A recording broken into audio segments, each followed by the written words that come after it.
Princess Anne finally said what we expected at 74. Her relationship with Princess Diana was difficult. The Queen, who is usually calm, has finally discussed her complicated and occasionally contentious relationship with the People's Princess. The tension between them has been debated for decades. It was discussed behind royal walls and made headlines. In her reflections on her life and effect, Anne shares the truth about their time apart, regrets, and the ideals that made their partnership unique. Anne's royal lineage and effort. Princess Anne has traditionally been one of the most diligent royals. That's her specialty. Her safe work has earned her recognition inside and beyond the palace. Anne has been busy with royal duties, public engagements, and charity. She often works more than family members. She'll always act morally. Centered on kings serving without praise or appreciation. Anne feels that simple work should always come first, and service's emotional advantages should be secondary. Anne presents a solid and pragmatic royal image, unlike other family members' flash and glitz. Healthcare and international development are her priorities, and she has always campaigned for them. She still doesn't want attention. Anne would rather let her actions speak. Anne remained convinced that royal duty is about modest devotion rather of self-promotion, even as social media and celebrity culture changed monarchy perceptions. Since childhood, Anne, Queen Elizabeth II's second child and only daughter, has been dedicated. She followed her mother's conservative conception of royalty. She sees the royal family as a symbol of security and continuity, and each member is supposed to execute their duty without seeking public favor. Anne's work style was often compared to her younger, more modern cousins, especially Diana, Princess of Wales. Diana revitalized the royal family. She boldly addressed the media and used her fame to raise awareness. Diana's charm and connection were unmistakable. She became a global icon soon. People observed the contrast between Anne's modest approach and this. People preferred Diana over Anne because she was warm and open, while Anne was uptight and professional. Many saw Diana as a new kind of royal, a real person who wasn't ashamed to exhibit weakness. They did things differently, which tensed Anne and Diana without saying so. Diana saw an opportunity to change things with her position, but Anne remained hesitant. Anne feared the greater attention on personal image could detract from the work, and she struggled to balance this with her strong views. Anne believed a real royal position required working behind the scenes, keeping one's private life private, and never seeking public approbation. Diana's methods differed from Anne's strictures, which she had fought hard to maintain. It was feasible for Anne's traditional beliefs and Diana's modern ones to collide, one that would release buried tensions. Anne's principles were threatened when the royal family adjusted to media-driven times. She had no notion these inequalities would worsen, and that her unflinching duty would distinguish her from Diana's PR persona. Even as her legacy develops, Anne's work ethic is her greatest joy. This highlights royal family divisions. Diana's popularity and modernization of royalism made these distinctions even more apparent. Problems began with Diana's arrival. Many things changed when Princess Diana became famous. Diana was young, gorgeous, and media-savvy. Her public appeal sparked a royal family awe not seen in decades. Her inherent charisma and openness won over the world. Her genuine friendliness stood out because it contrasted with royal formality. Diana was young, and not everyone in the family liked her, but many saw her as a new and approachable royal figure. When Diana visited, Princess Anne felt a subtle tension that would grow. Anne initially struggled to understand Diana's royal life. Anne always believed custom, responsibility, and calm dignity strengthened the monarchy. She worked quietly, however. She cared more about the task than the compliments. She believed that the monarchy's honor depended on maintaining mystery and respect to withstand public opinion. Diana's eagerness to talk to the media and public upset this delicate equilibrium. Anne worried about Diana's attention-seeking. Anne's doubts developed as Diana's reputation grew. Anne thought Diana's media interactions were different from royal family protocol. Anne found Diana's willingness to discuss her personal life and her well-known work to aid others odd, if not self-promotional. Anne considered these actions hazardous. She thought Diana's openness would draw attention and damage the royal family's reputation. Anne suspected the organization was unsafe.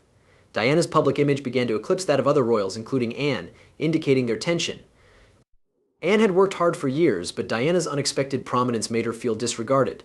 People thought Diana's beauty and celebrity transformed royal life. Anne's adherence to royal traditions clashed with Diana's new public standards. Anne assumed Diana was intentionally attracting media attention, which made things worse. Anne felt like Diana's style, charitable work, and honest emotional outbursts were getting more attention than hers. Diana's more emotional style made Anne's more traditional style seem less essential, creating a sense of competition. Diana first tried to connect with Anne despite early signals of difficulties. She admired Anne's work ethic and wanted to learn from her to strengthen their connection. But Anne was shy, making it hard to get close to. Diana kept her distance as she tried to approach close. Anne considered herself stable, a queen who didn't reveal her emotions. Diana was open and vulnerable, making her unpredictable, and Anne didn't know how to handle her. Diana was politely but strongly rebuffed in her attempts to bond with Anne. Anne didn't always find Diana nasty when she hesitated to bond. Instead, she believed royal ties should be separated. Anne believed getting too close could blur the lines between duty and honor, which were vital to her. Anne didn't get Diana's modern emphasis on personal ties. Her whole life had been a royal with a realistic and sometimes blunt approach. This significant contrast in perspective exacerbated their conflict. Diana felt increasingly isolated in her family, which didn't help. Anne was furious that Diana's fame seemed to influence how people viewed monarchy.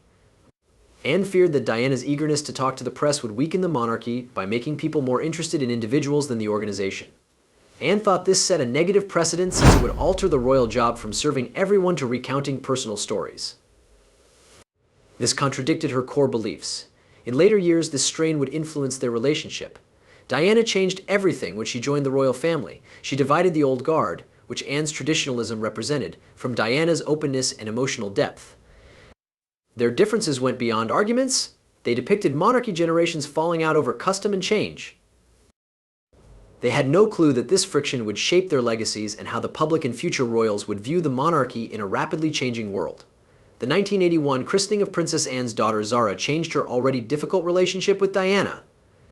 A family gathering degenerated into stress and unsaid grievances, worsening relations between the two women. Many were surprised and offended by Diana's christening absence.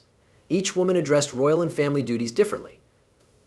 Diana's wedding to Prince Charles was hotly anticipated after the naming. Royal wedding anticipation was great. Diana was busy preparing for her wedding, but her quiet at Zara's christening raised eyebrows.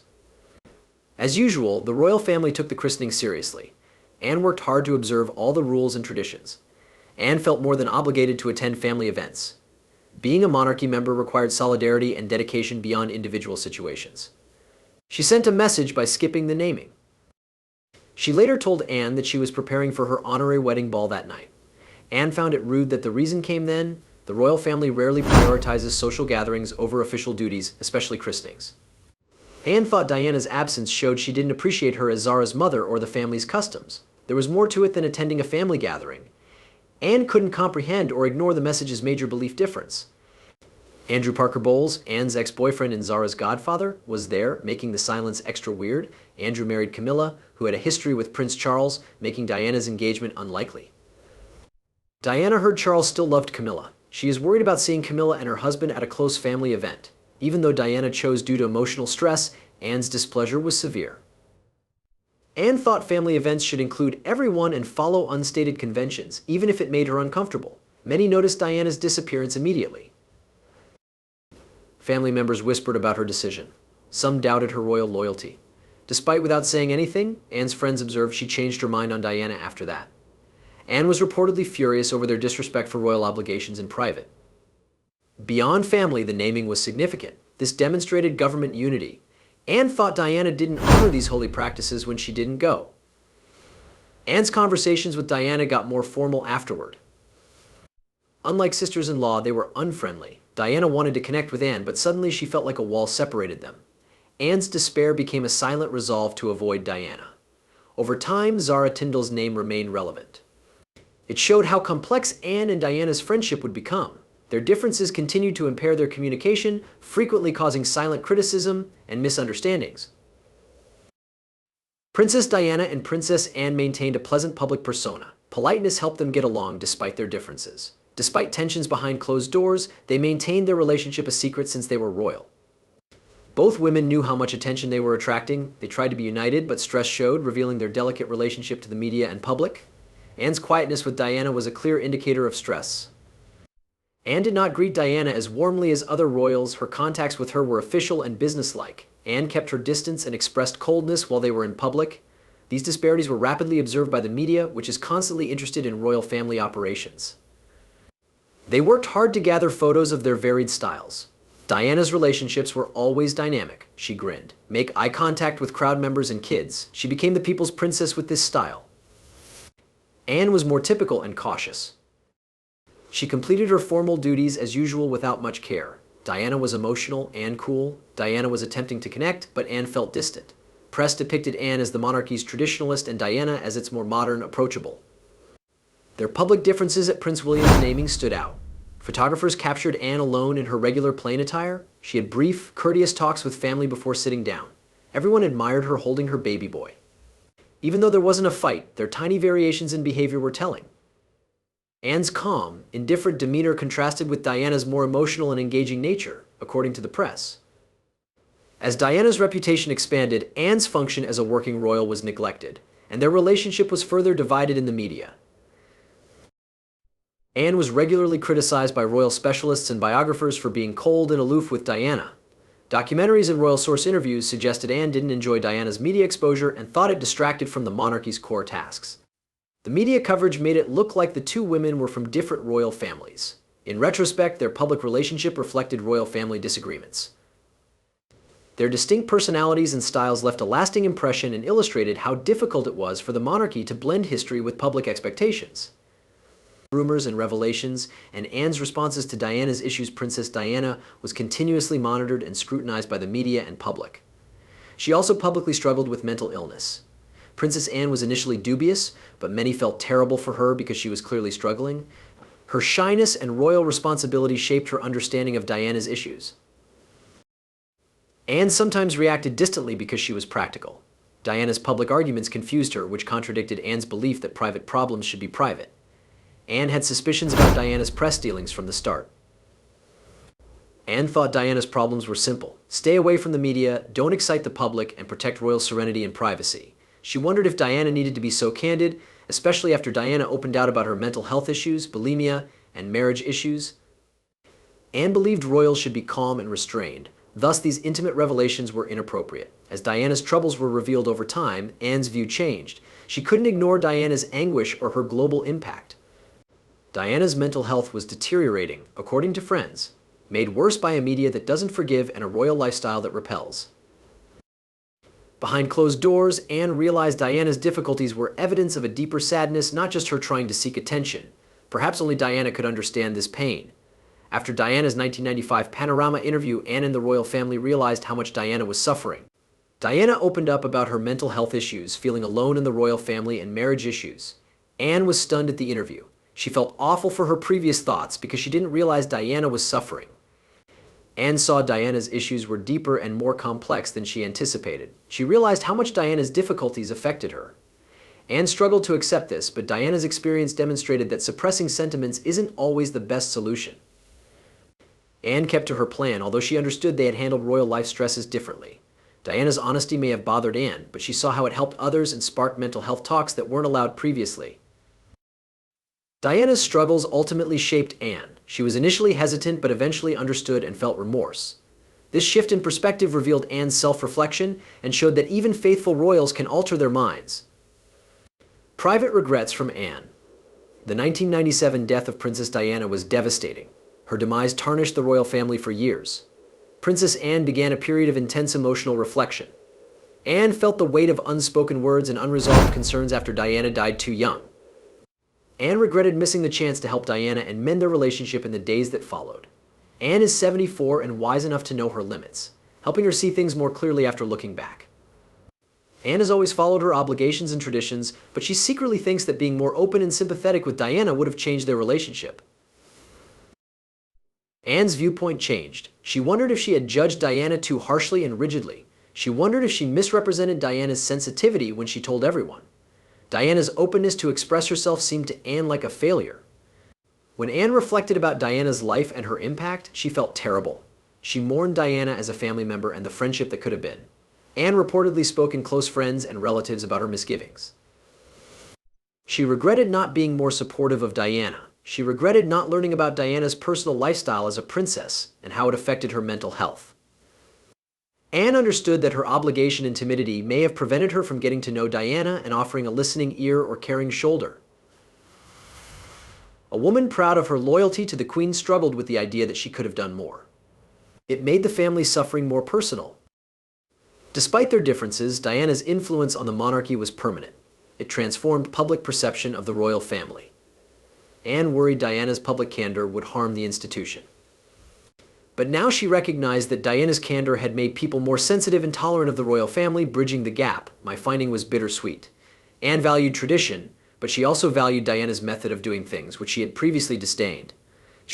After considering her conversations with Diana, Anne reconsidered whether secrecy and restriction were desirable for royal life.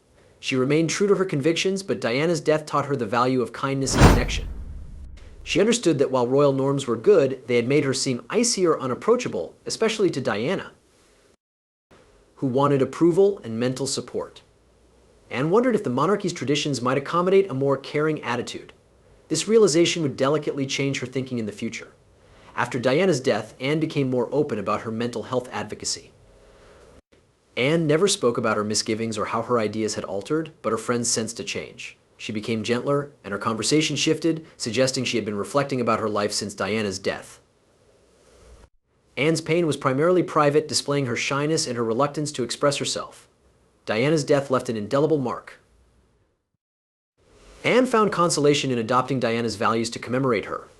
Even though she always followed her own beliefs, Diana's death made her ponder about a more caring monarchy that might blend custom and compassion.